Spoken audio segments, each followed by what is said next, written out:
I'm not going to dive headfirst into the most virile and erect can of worms that is the 30 FPS versus 60 FPS gaming argument, because if I'm going to dive into a putrid-ass worm can, I'm going to film it at 120 FPS so I can slow it down to a fourth speed in order for all of you to suffer just as much as I would. My film teacher swears we should film at 24 FPS, but that's just not as commonly supported online. I make YouTube videos, and that only does 30 and 60, not 24. So if you're going to wrench around the sticks up the asses of the 20th century filmmakers who started the whole 24 FPS thing, you might as well go big or go home, right? 60 FPS or bust.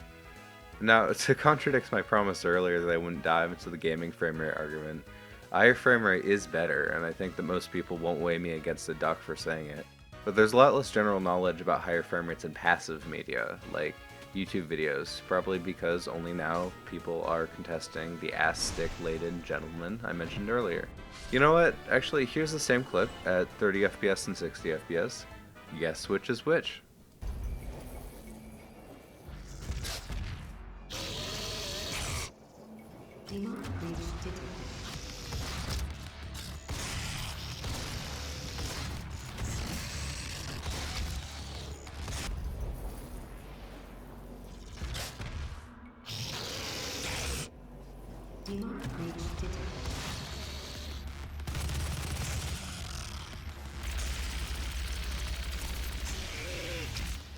Most of you probably saw an improvement in the 60 FPS one, and most likely all of you guessed that the first clip was 60 FPS.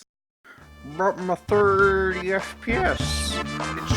Khajiit as well as if you are going. It just works. I am aware that there are trade-offs to recording at 60 FPS. Can your computer actually do that without dropping frames? How big will the file sizes be? How does compression work with it? I'll get to all those, but first just remember that 60 FPS versus 30 FPS comparison. This is what you gain to benefit.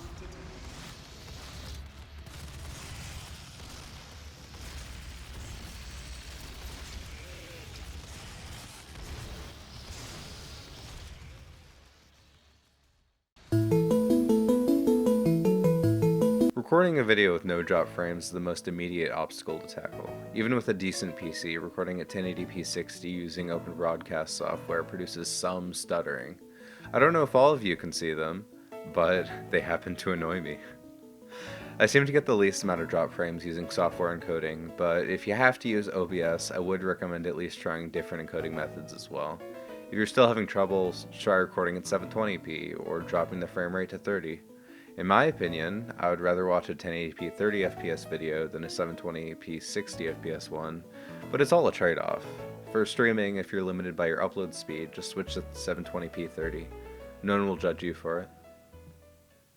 The reason I talked about OBS first is because pretty much everyone can use that method, but both NVIDIA and AMD have proprietary video encoding software, Shadowplay and Relive respectively. I don't have an AMD card, so I can't test Relive, but both softwares work by directly copying the frame buffer from the VRAM to record.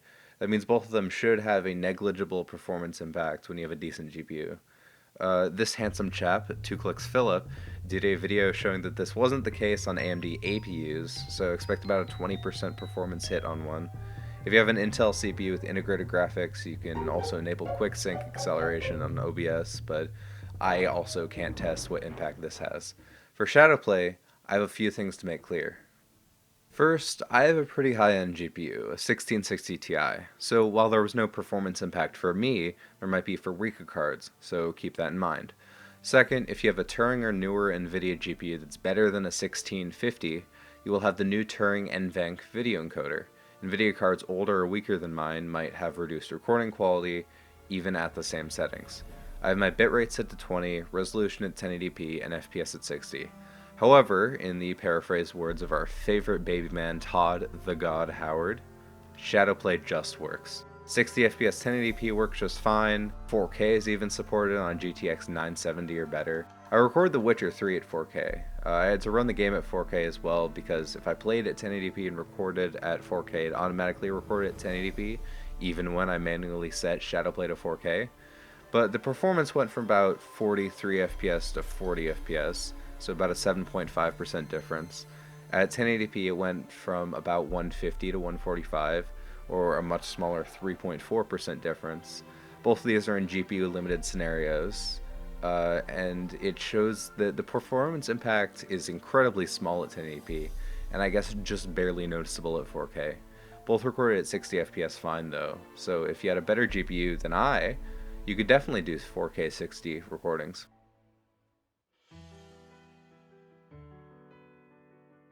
While the stock of 60 FPS and 4K makes the second point about file sizes a lot more concerning. Even if you have terabytes upon terabytes of storage, if you record a lot of footage, you're eventually going to run out, and then you wouldn't be able to save all your homework anymore. Luckily, a 60 FPS video shouldn't be much bigger than the 30 FPS one, because of how video compression works. By compressing a video, it can take parts of the clip that don't change frame to frame, or change in an easily editable way, and save space by combining them. The same 1 second clip at 60 FPS and 30 FPS is the same length, so the same actions are happening in both. There may be twice as many frames in 60 FPS, but roughly half happens per frame compared to 30 FPS. To test this, I took 30 FPS and 60 FPS footage of the exact same replay in Mario Kart 8, both at 1080p and at 4K. The 4K one is different because Cemu doesn't let me change the resolution without restarting the program, so I can't really recreate the exact same highlight reel without a tiny bit of effort. At least all the clips are exactly a minute long. Anyway, these are the Shadowplay results. 4K 30 is 215 megabytes, 4K 60 is 218, 1080p 30 is 146, and 1080p 60 is 152. These differences are slightly above the margin of error, but it's only about 4 megabytes, or roughly half of Shrek 2 Beg for Mercy on Game Boy Advance. The OBS results are surprisingly different. 1080p 30 is 334 megabytes, and 1080p 60 is 548. There's a big difference, and even OBS at 30 FPS is twice as large as Shadowplay at 60. But I had my bitrate at 20 on Shadowplay, and looking back on it, the footage doesn't look too hot. At higher bit rates, the file size difference would still be noticeable, but the gap would be smaller. Additionally, keep in mind that smaller file sizes help if you have a shit upload speed and want to stream. Using Handbrake to compress the files kind of works in the OBS recordings. The 60 FPS and 30 FPS clips both got about 6% smaller at the 25 quality setting, but there's just no point to compressing the Shadowplay footage. Any compression at decent quality just yielded larger files for me. To be honest, I have absolutely no idea why. For all you absolute rascals who like to skip to the end, if you have it, use Shadowplay or Relive. Don't bother compressing if you're using those, and don't be a Sith.